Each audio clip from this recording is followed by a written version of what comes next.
Tribuners, ada yang punya riwayat asam lambung nggak di sini? Dan punya berat badan berlebih dan berniat buat diet.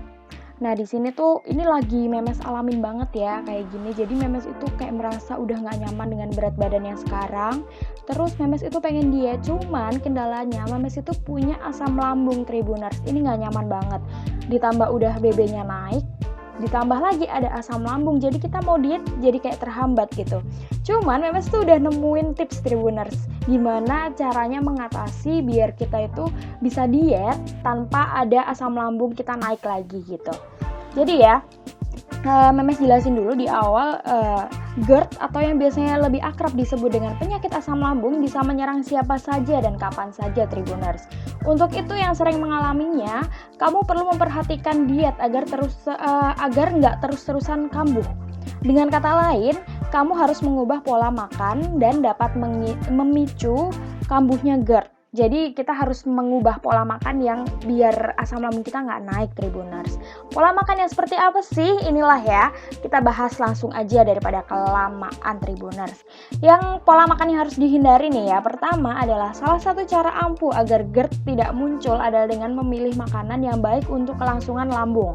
Selain itu, kamu juga bisa menjaga GERD agar tidak timbul dengan cara menghindari yang pertama ada alkohol, kafein, minuman bersoda, coklat, buah jeruk dan jus, tomat dan makanan berbahan dasar tomat, bawang putih, peppermint, bawang, makanan pedas, makanan berlemak, dan gorengan. Nah, makanan berlemak ini dan coklat atau peppermint dan alkohol dianggap memperburuk gejala GERD dengan merelaksasi sphincter esophagus bawah atau lower esophageal sphincter atau les ya Tribuners, yaitu adalah cincin otot yang memisahkan perut dari esofagus. Nah selain itu alasan penderita GERD harus menghindari coklat adalah karena kadar lemak di coklat ini sangat tinggi serta bisa aja ada kafeinnya kayak gitu. Nah kalau masalah tomat, ini tomat itu atau makanan berbahan dasar tomat dapat memperburuk gejala dengan meningkatkan keasaman lambung. Jadi tomat itu kan kecut ya Tribuners atau asam ya, jadinya lambung kita kadang nggak kuat gitu. Nah makanan ini juga bisa mengiritasi lapisan esofagus yang rusak. Hati-hati banget ya Tribuners.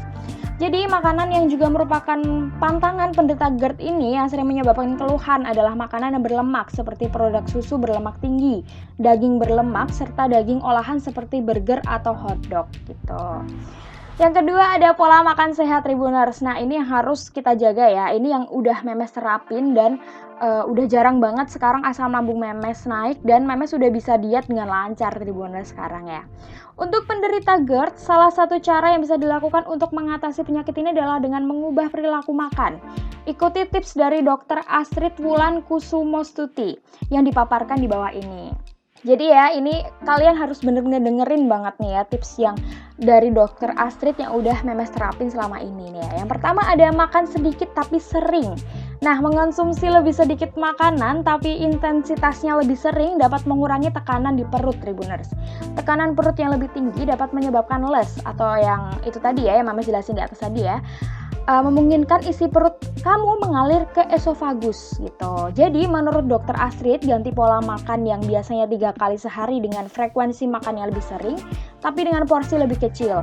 Porsi makan besar dapat membuat otot esofagus kewalahan sehingga menyebabkan terjadinya reflux gitu. Yang kedua ada jangan langsung berbaring setelah makan. Nah ini adalah kebiasaan yang paling susah banget buat dihindari karena kita kalau udah habis makan pasti ngantuk bawaannya. Kalau enggak pegel ya habis duduk lama karena makan atau main HP kayak gitu. Nah ini tuh dilarang banget buat orang penderita GERD atau asam lambung setelah makan langsung tidur Tribuners. Karena memosisikan badan dengan tegak selama 2-3 jam setelah makan akan mengurangi resiko terjadinya reflux. Ini benar-benar harus diperhatikan ya Tribuners.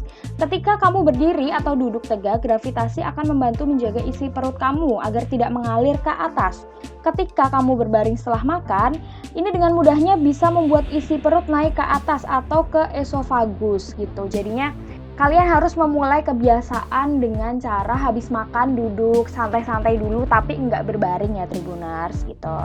Selanjutnya ada jangan ngemil kecuali kamu benar-benar lapar. Ketika perut kenyang, makan lebih banyak bisa meningkatkan tekanan perut. Oleh karena itu, jangan sampai tergoda untuk ngemil saat perut masih kenyang ya Tribuners. Ini yang ya benar-benar susah juga sih. Memes juga udah ngerasain kalau nggak ngemil tuh rasanya kayak ada yang kurang gitu di hidup Memes gitu. Cuman kita harus bisa menjaga mulut kita biar nggak ngemil itu, nggak ngemil ini kayak gitu. Karena kan maunya kan diet, mau kurus Tribuners ya. Yang selanjutnya ada makanlah untuk menjaga berat badan yang sehat.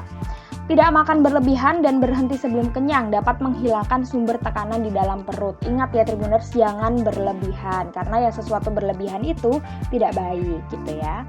Yang selanjutnya ada minum di antara makan, bukan bersama makan. Menurut Dr. Astrid, cara minum ini dapat mencegah terjadinya kembung yang sering memicu terjadinya refluks asam lambung karena lambung terlalu banyak terisi air. Agar nggak terus kambuh, ikutilah panduan diet ini ya Tribuners buat penderita GERD yang dipaparkan di atasin tadi. GERD bisa dipicu oleh makanan yang berbeda-beda pada tiap penderita. Oleh karena itu, kenali dan identifikasi jenis makanan apa saja yang bisa memicu penyakit asam lambung kamu kambuh. Gitu Tribuners, itu tadi tips-tips yang bisa Memes sampein ya dari Dr. Astrid yang udah Memes terapin juga selama beberapa minggu ini. Dan udah jarang banget GERD Memes itu, asam lambung Memes itu naik atau kambuh gitu ya. Jadi ini udah waktunya Memes pamit undur diri Tribuners karena ini hari Senin ya. Jangan lupa bersemangat lagi, jangan lupa kalau pulang kantor kamu harus tetap berolahraga dan menjaga pola makan dengan sehat. Gitu aja Tribuners, sampai jumpa di podcast selanjutnya.